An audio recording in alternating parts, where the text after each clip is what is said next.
श्री कृष्ण हमें सिखाते हैं कि जीवन एक युद्ध भूमि की तरह है, जहाँ हर दिन हमें अपने भीतर के भय, मोह, क्रोध और अहंकार से लड़ना होता है। जो व्यक्ति इन विकारों पर विजय पा लेता है, वही सच्चा विजेता कहलाता है। वे कहते हैं, क्रोध से मोह उत्पन्न होता है, मोह से स्मृति भ्रमित होती है और स्मृति के नष्ट होने पर बुद्धि नष्ट हो जाती है। इसीलिए मन को शांत रखना ही सबसे बड़ा साधन है।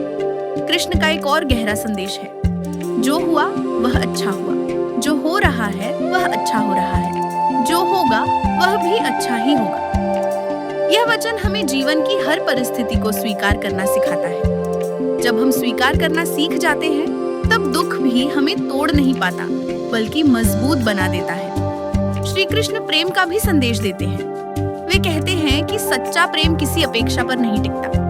प्रेम वह है जो बिना शर्त के हो, जिसमें अधिकार नहीं, समर्पण हो। राधा और कृष्ण का प्रेम हमें यही सिखाता है कि प्रेम आत्मा का संबंध है, शरीर का नहीं। कृष्ण हमें यह भी समझाते हैं कि मनुष्य का सबसे बड़ा शत्रु उसका अपना मन है। यदि मन नियंत्रित है तो जीवन सफल है, और यदि मन भटक गया तो सब कुछ होते हुए भी व्यक्ति खाली रह जाता है। इसीलिए वे कहते हैं, मन को वश में करना कठिन है, पर अभ्यास और वैराग्य से इसे नियंत्रित किया जा सकता है। जीवन में जब भी हम स्वयं को अकेला महसूस करते हैं, तब श्री कृष्ण का यह वचन याद रखना चाहिए, मैं हर उस हृदय में वास करता हूँ जो मुझे प्रेम से याद करता है। इसका अर्थ है कि भगवान कहीं दूर नहीं है, वे हमारे विश्वास, हमारे धैर्य और हमारे सत्य कर्मों में ही मौजूद है।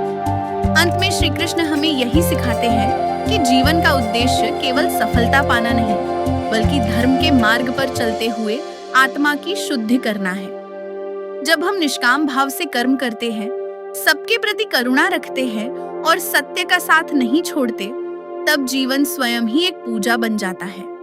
राधे राधे। जब जीवन में सब कुछ बिखरता हुआ लगे, जब अपने भी पराये लगने लगे, जब मेहनत के बाद भी फल न मिले, तब मन में एक ही प्रश्न उठता है, हे प्रभु, मेरे साथ ही ऐसा क्यों? ऐसे हर क्षण में श्री कृष्ण मुस्कुराकर कहते हैं, मैं हूं ना, तुम्हारे हर प्रश्न का उत्तर, तुम्हारे हर दुख का समाधान।